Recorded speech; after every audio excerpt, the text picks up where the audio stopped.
Hello everyone, this is Neha Tulsyan from Crescent Creation. Welcome to another video on my YouTube channel. Today's video is part of our Lawn Fawn Fans Summer Hop. In this hop, we bring you some amazing Lawn Fawn inspiration and also giveaways. I'll talk about the giveaways later in the video. And before I get started with my card, I just wanted to let you guys know where I was and what I was doing. So I was traveling. We went to India for almost 7 weeks and I just came home last week. And before traveling, we all got sick. We got COVID and I was just tired all the time. I needed a break. I lost all my mojo to craft or do literally anything. I just got so homesick. I wanted to meet my family. I haven't met them for almost 2 years, so I really wanted to see them. And I'm so glad I took this break. And now I'm back fully recharged. So you will be seeing a lot of me. I will be slowly starting my life back. So stay tuned for a lot of fun on this channel. So now let's move on to the card for today's hop. I've created this beautiful mermaid scene using some old and new products from Lawn Fawn. So here I have my whole scene set up like this. And I have already stamped all my images on a white piece of cardstock. And here I'm stamping a sentiment, happy birthday, on that speech bubble. It's from the pool party stamp set. Here I'm stamping this glares on one of my mermaid. This image is also from the same pool party stamp set. Tiny details like this just help bring the whole scene together much better. And here is how the mermaid looks. Isn't she so cool? And now I'm just stamping some corals using my Distress Oxide ink. I've used Rustic Wilderness, Kids Flamingo and Campfire, Crackling Campfire Distress Oxide inks here. And to get a little bit of 3D effect, I'm stamping my corals twice. First, I've stamped the whole image as is, and the second time when I ink my stamp set, I just take away a little bit of the ink from the top part of the coral and then stamp it, getting a little bit of dark and light effect. I'm doing this with the same ink pad, so I did not get enough contrast here, but if you want to get good nice contrast, I suggest using two different ink pads, one darker color and one lighter color, and that will give you a very beautiful 3D effect. So I've stamped all three of my corals. Now it's time to color all my images. I'm using Copic markers to color all my images today, and I'm going to go ahead and put some music for you to enjoy the coloring. The colors I have used are listed on the screen. If you want to take a note, you can just pause the screen and take a screenshot.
So once I'm done coloring, it's time to go ahead and die cut all my images. And I'm gonna use my scan and cut to cut all these images.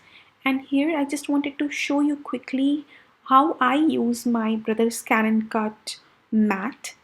Everyone has problems with this mat. So to make the mat sticky, I just use a temporary adhesive spray. I've tried a few of them and I have seen that the pixie spray works the best for me. So I lightly spray my mat with the adhesive and you can see the mat is not super sticky, but it holds my cardstock nicely. I did not use any other tape to hold my cardstock in place and I got perfect cut. And here the images peel off the mat very easily. So I spray the mat every single time I want to use it and I get perfect cuts every single time. So now that my images are ready, I'm going to go ahead and work on my background. I'm going to keep these images aside for now and work on my background. To create my watery background, I'm using this ink smushing technique. So here I have 4 colors of distress inks and I have smushed each of this ink pad onto my glass mat directly, and now I'm just adding some water to move the ink. Be generous with water so you have good movement of all the colors, so you get good watercolor effects on your background.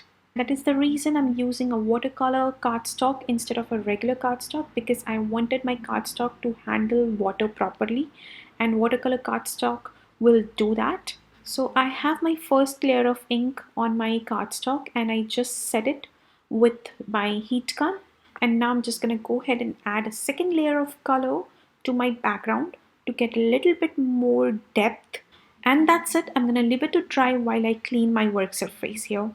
To me, this background was still very simple, so I'm adding this fish image from Mermaid For You stamp set all over the background using Mermaid Lagoon Distress ink. I'm rotating my image every single time I'm stamping it. This way I get a little bit of random stamping on my background instead of it looking like a pattern. And next I'm going to go ahead and die cut this background using the newly released stitched wavy backdrop landscape die. Next I'm going to go ahead and stamp the sentiment, and to do so I'm first testing my background if it is completely dry using some embossing powder. I'm stamping the sentiment "Have a Magical Birthday" from the Pool Party stamp set. Stamping it on the top right of the background, and I wanted to make sure that it looks good there, and I'm using this transparent sheet to help me see if my sentiment will look good. So I'm stamped my sentiment using some black ink onto the transparent sheet, and that just helps me determine if my sentiment looks good on the background on that particular area. It also helps you to see if the sentiment is all straight. So this is a good extra step for you to do when you're not sure about the placement of your sentiments or if it is crooked or not. So once I'm happy, I'm gonna go ahead and prep the surface using some anti-static powder tool, and now I'm stamping the sentiment using some clear ink. I've stamped the sentiment twice to get a crisp image, and now I'm gonna go ahead and pour the white embossing powder. It will stick to the sticky ink that I just stamped. Then I'm gonna go ahead and heat set it until the powder melts and it's nice and shiny. Now it's time to bring our scene together, and here I have just put all my images to make sure I like the placement of each of my images, and all is left is to glue all these images to the background. So here I'm using some liquid glue to glue all my images, and I just love that I'm able to tuck few of these images to my background. So here my mermaids are having a pool party, or should I say ocean party. And I tried to add an accessory to each of my mermaid just to fill in the whole scene and make it look like each of the mermaid is involved. And while I'm gluing all my images here, I just wanted to talk about the giveaway. So we have 2 giveaways this time. We have a $25 shopping spree from Not Too Shabby Shop, and the other one is from our shop. So yes, Crescent Creation is now holding Lawn Fawn products. I am so excited. I wanted Lawn Fawn products on our website from the day we started, and now we have it. Currently, we just have the new products in stock, but we soon will be adding more products, old and new, to our website. One lucky winner will receive a $25 shopping spree to our website. And we are just shipping to US, Canada, and India right now, so make sure you specify where you are from in the comment section below. And now back to the card. I have glued my background to a white A2 size note card, and here I'm just using my white gel pen to add highlights to all my images. Off camera I added some stickers to all my mermaids, and look at that shine. Love how this card turned out. The link to the next person in the hop is in the description box below, as well as the whole hop list. Don't forget to leave a comment on each of the video for a chance to win one of the two giveaways. And while you're there, don't forget to like all our videos and subscribe to all our channels. Here are a few more videos that you might like to watch. Thank you for visiting. Have a nice day.